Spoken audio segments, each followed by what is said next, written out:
I'm Dwayne and I'm going to show you how to turn this planter into a portable herb garden. It's as easy as just popping some wheels on the bottom. In addition to your herb garden from Bunnings, you will need castors, a pencil, screws, drill bit, drill, protective eyewear, gloves, and some herbs for your garden. So grab your caster and your pencil and mark out where you're going to attach your caster. And repeat the process on the other 3 legs.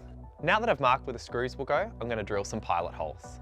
A pilot hole should be half the length of the screw that you will be using. In this case, it'll be about 10 mil. Don't forget your protective eyewear.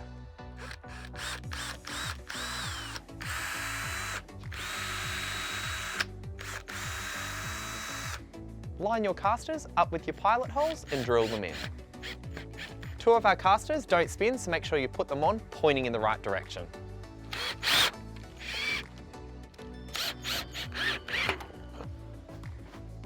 Castors are on, and now we've got a movable herb garden.